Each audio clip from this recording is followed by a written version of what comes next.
Anybody can shout, I go, and Amen. Call and response. Y'all know what it is. That's what it is. So we're getting ready to start. I know they say black people don't start nothing on time, but we starting early on this one, all right?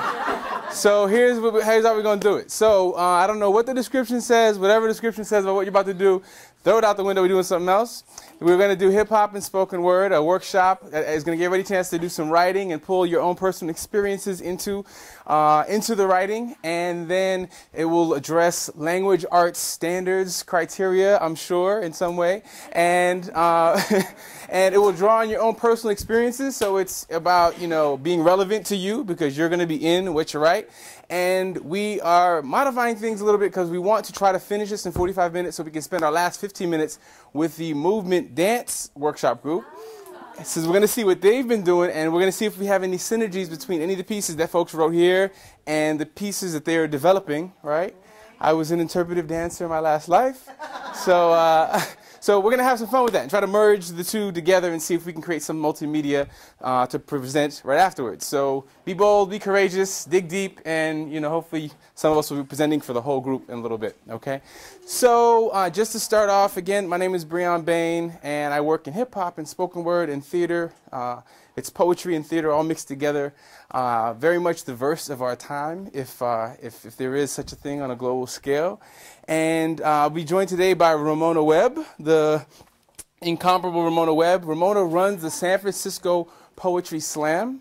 The Poetry Slam is a competitive competition in which poets basically duke it out on stage using not their fists, not their guns, not their knives, but their words, all right? And so Ramona's going to share a little bit to get us off the ground, and everybody will need pen or pencil and paper. So if you can take that out, that will get us off to a great start. And with that, I will hand it over for a very special introductory performance by the one and only, straight off of her world tour. The album is dropping at Tower Records. Oh, there's no more Tower Records. On iTunes on Tuesday. Please put your hands together for Ramona Webb!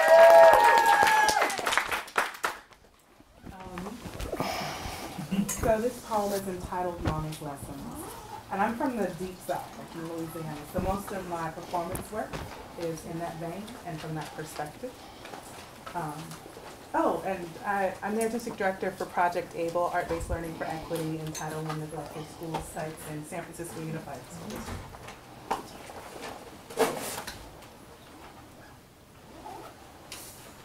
Cause time keeps on slipping, and I keep on living. With or without you, I'll be free. Mama says to me, you can do anything. With all the intensity in her face, in my 6-year-old mind, I believed her. In my 10-year-old mind, I began to question. But in my 18-year-old mind, I demanded answers. She says to me, reach for the stars, Ramona. So I reached for the moon, but considered that my fingers could not touch. She says to me, spread your wings and fly, baby. Fly.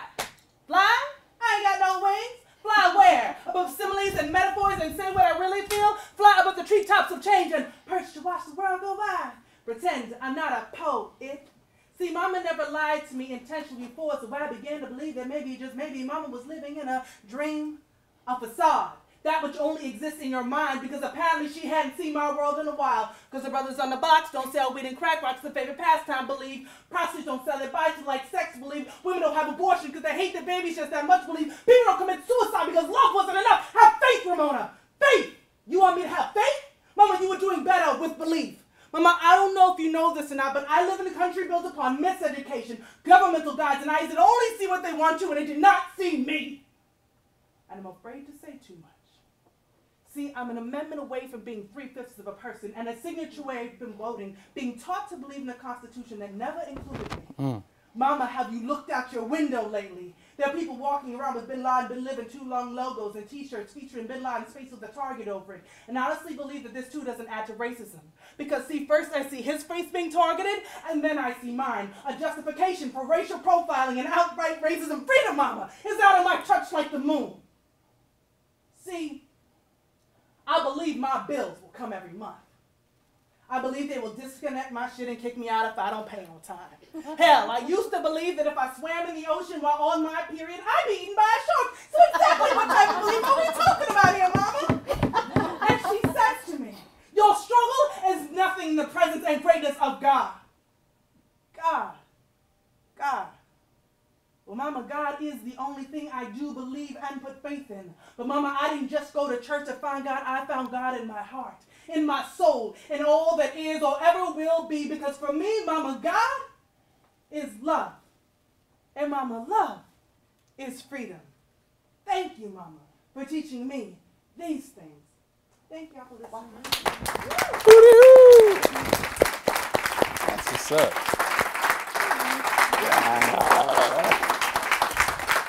All right, was that a little bit of inspiration to get us going? All right, excellent. So here is the first assignment, okay? So everybody pick a partner, a writing partner. It doesn't have to be a life partner, just a writing partner for the next hour or so, all right? And I want you to interview each other and to take notes on the interview. These are the questions that I want you to ask, okay? Number one, who are you? A big part of what hip-hop and spoken word are about is identity, all right? Who are you? Could be your name or whatever. However you answer that question, who are you? Second question, where you from? All right, after identity, location. I'm from this hood, I'm from that hood. Where you from is a big deal, all right? So ask where you're from is the second question. Your third question, something your mama taught you. What did your mama teach you? Hopefully everybody's mama taught them something. If you didn't come up with your mama, what did your daddy teach you? Or what did whoever raised you, what did they teach you, all right? We don't want to leave anybody out of this, all right? So what did whoever raised you, what did they teach you, all right? If you got a mama, let's start with mama, all right? Because we know you came out of one. Fourth question, and this is not just useful for the teenagers, the high school students that I'm usually linking with college students, but I think also good for us. Where do you see yourself in 5 years? How about that one? All right, you got a few seconds to figure that out, and you have 5 minutes to interview each other. When we're done with the interviews, we're going to ask for a couple volunteers to introduce. I want you to introduce yourself as the other person, all right? We won't have time for everybody to do this, but a couple of brave volunteers, you'll introduce yourself as the other person. This is an exercise I often do the first day of class to get folks sort of just, introducing themselves in a creative way. And so you can have fun, be creative, think outside the box, use your imagination. You have 5 minutes. So we're going to just hear from one group, all right, one pair, and trust me, everybody else, your efforts have not been in vain. The rest of our time together, you will be cultivating, developing what you started, all right? So do we have a group that's going to volunteer to go first? You mean the one group that's going to volunteer first? For right now, yes, yes. Just give it up for our volunteers. We applaud our volunteers, all right? All right. Please, take the stage. This is Auntie Nona. Oh, you're supposed to be me. Oh, I am? Well, Wait, stand a little more in the middle. I am Auntie Nona. I am more than a teacher. I'm an aunt to almost everybody. I'm from the West Coast, from Fresno to San Francisco to Seattle. And something Mama taught me is that you should never stop learning, because the day you stop learning is the day you start dying. And in 5 years, I see myself being part of a team of educators who are not afraid to take a chance and put their students first.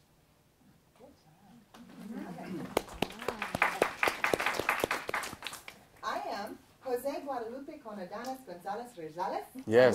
Educator. I have moved around so many places. I identify with where I have been and where I am, so I am from here. My mama taught me that no matter where you're going in life, keep going. And 5 years from now, I want to be teaching and learning. Give it up. Excellent.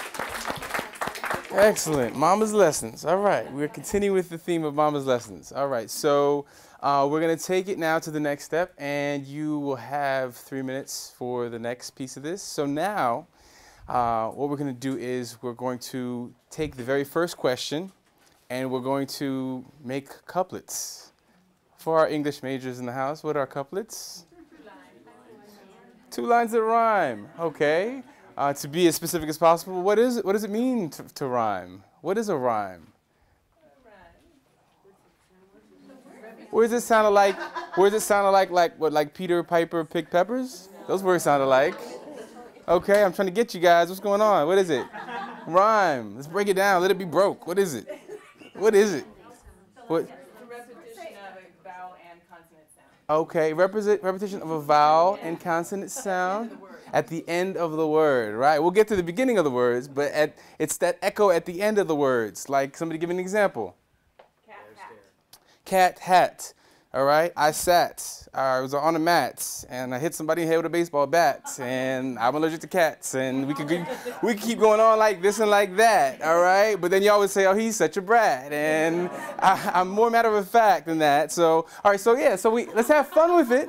That's called freestyle. All right, in hip hop, improvisational rhyming is called freestyling. We're not going to do that much more of that right now, but you have such little time to do this that it is a virtual freestyle. So you have 3 minutes to not only take that first question and turn your own answer, into a couplet, but we actually want to challenge you to incorporate another device, all right? Ramona mentioned in her piece metaphors and similes, so I'm going to also ask you to use a metaphor, all right, in your couplet, all right? So now we're getting challenging, right? Ourselves or our partner? Yourself. You're going to take now, you're speaking in your own voice now, okay? All right?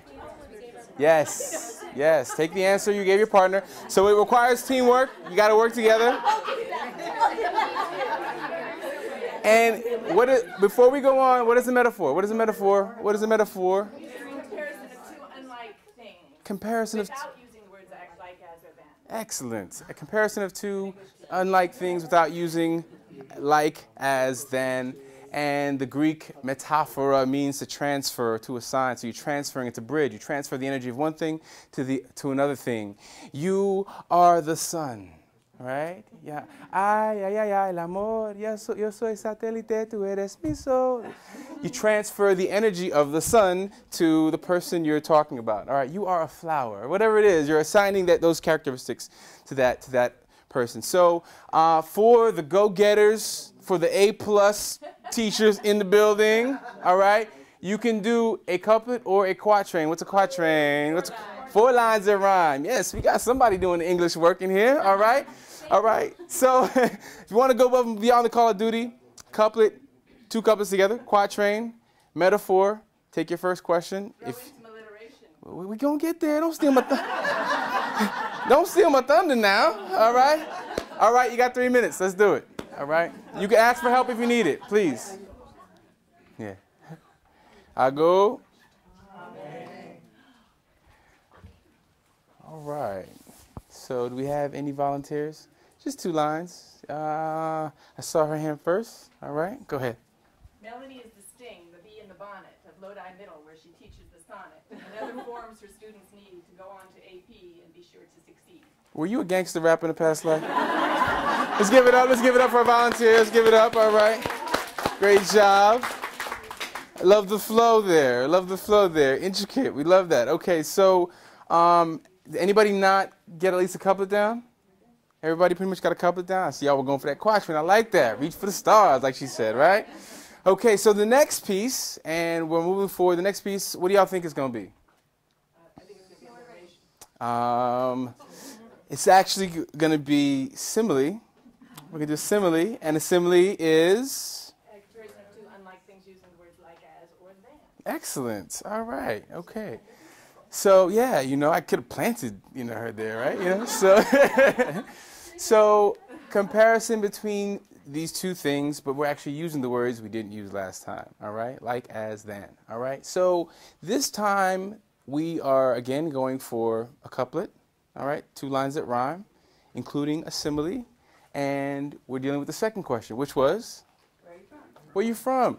All right? So that's the assignment. You have 3 minutes, all right? So 30 seconds, you can go.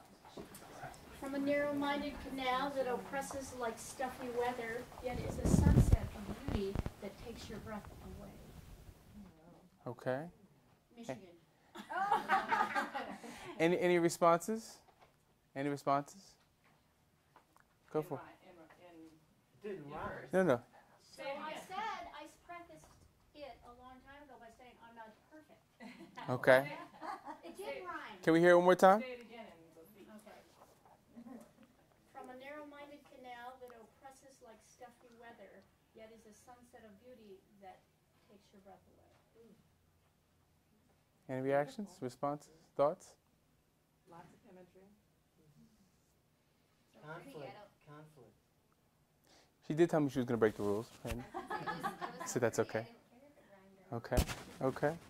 So the two of the things that I usually do in my writing workshops is I ask for everybody to think about offering something they connected with, something that resonated with them, that they made a connection with in the piece, and then secondly, where they might take the piece if they were the author, if they were the writer. Where would you take it? Not what you didn't like or what was bad, but if it were your piece and you took ownership of it, what direction would you take it in from where it is? All right, and that often gives the writer ideas to play with at 2 o'clock in the morning, 3 o'clock in the morning when they're racking their brain trying to figure out what to do with this piece. They have all these voices in their heads from the workshop. All right, so that's what I want folks to think about. I also want to encourage folks to not try to give birth to a 12-year-old child, right?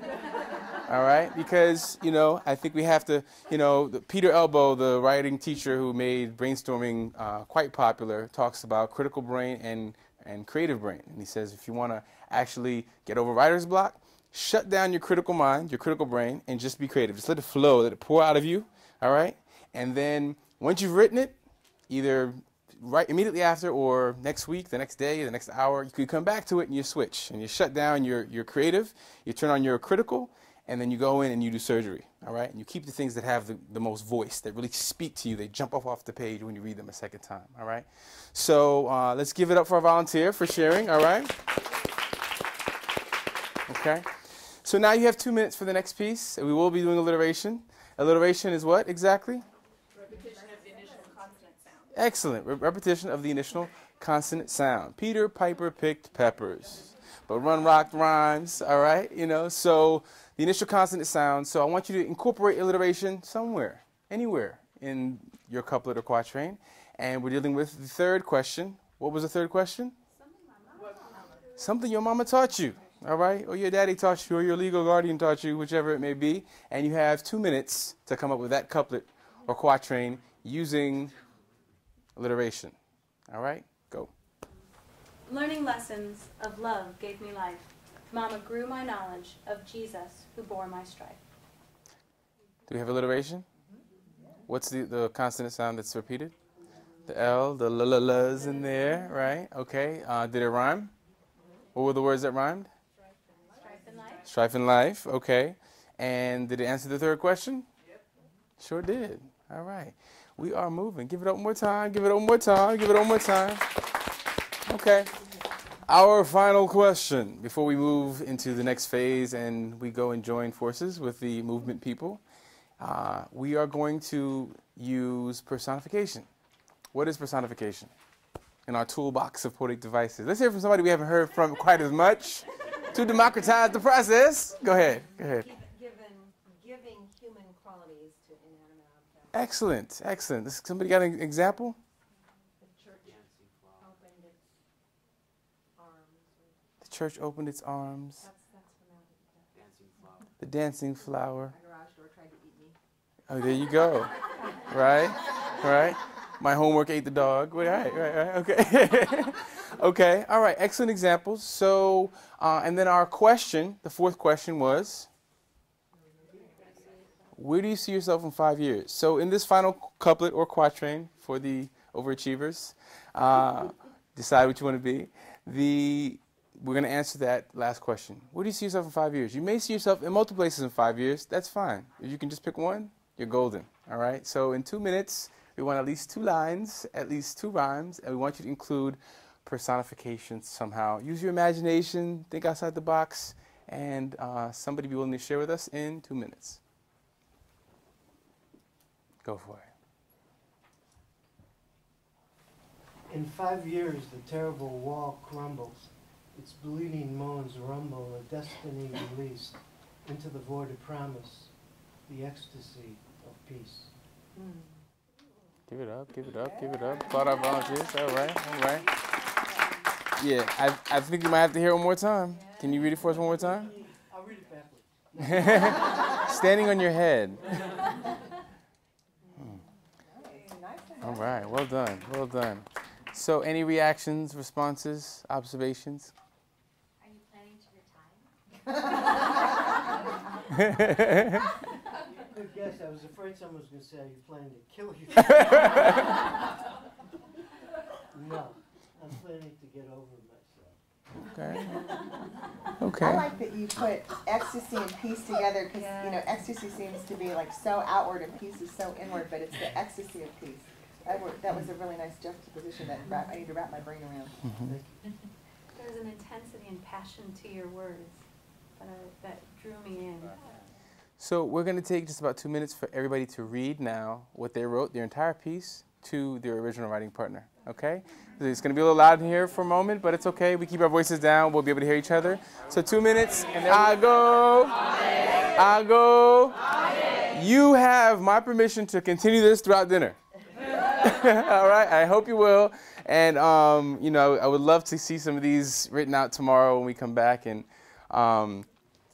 continue with the work. But I want to just pause briefly and just see if anybody has any observations from your small group meetings. Did anything jump out at you? Anybody have any pleasant surprises or happy discoveries or accidents that you want to share with us? I love the whole process.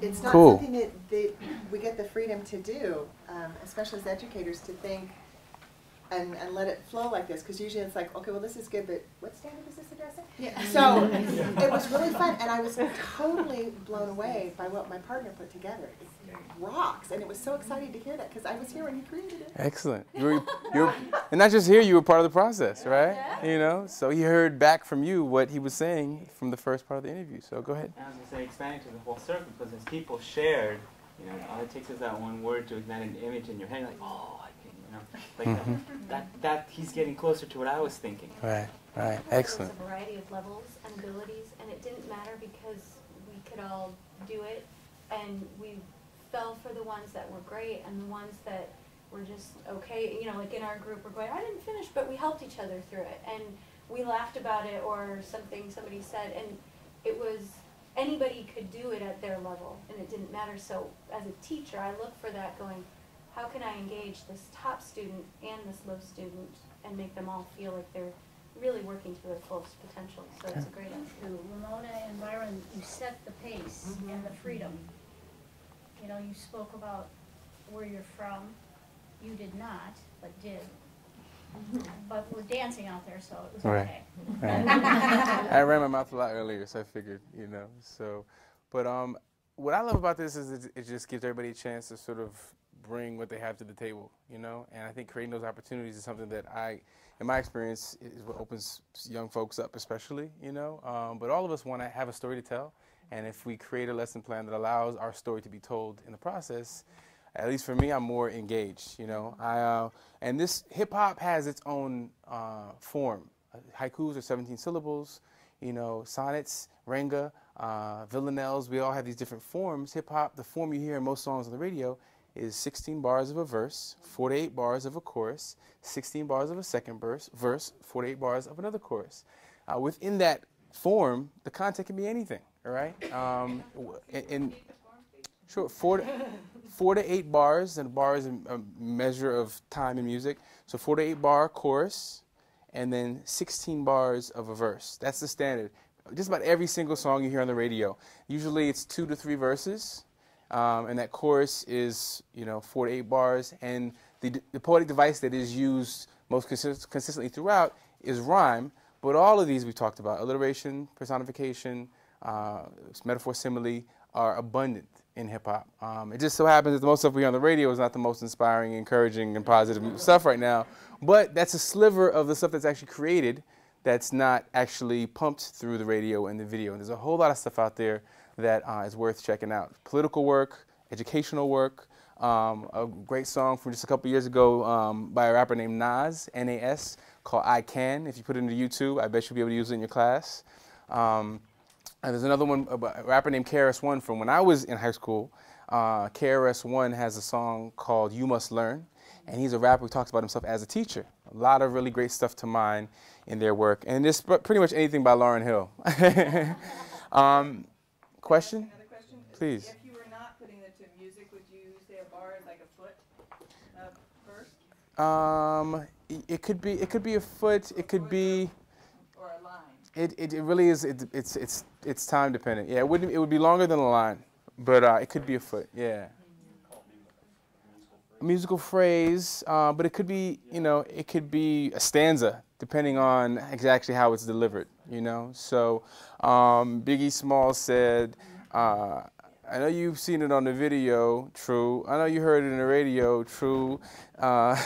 Still, you don't still want to pay me no attention. Listening to what your girlfriends mention. He's a freak. Got a different every day of the week. It's an 8-bar chorus, so it's a long chorus. But it's what happens is depending on the regions. Like for example, New York City, where everybody is stacked on top of each other, the lyrics tend to be rapid fire, right? I was a fiend before I became a teen. I melted microphones instead of cones of ice cream. It's very packed in because the language reflects the culture where people live. In the West Coast, people actually have cars and drive around and aren't crammed to the subway. They take more time delivering the lines, and the words is fewer words per bar. In the South, even more so, right? You know, so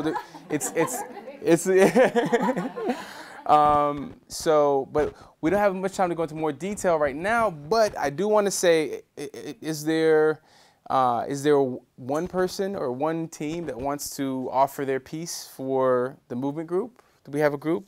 Yeah, we have one volunteer. We have any other volunteers? Yeah? Yeah? Okay, so we're going to head over there, and then I want to, if we have one or two other folks, I just want to say also, I did a workshop like this. The slam spoken word form is much more free. It's not as regimented by rhyme. Doesn't have the same sort of rules attached to it. But the form is about 3 minutes, because in the slam world, your poem has to be 3 minutes long. So the form is 3 minutes, whatever you can do in 3 minutes. That's the form there. I did a workshop at a juvenile detention center in Springfield, Ohio. And I went and did a workshop like this with a group of junior high school students. They were all like 14, 15 years old. And I said, I'm coming back on Wednesday or Thursday to do a poetry slam, and there'll be a prize of, you know, it was small amount of money and a couple of books.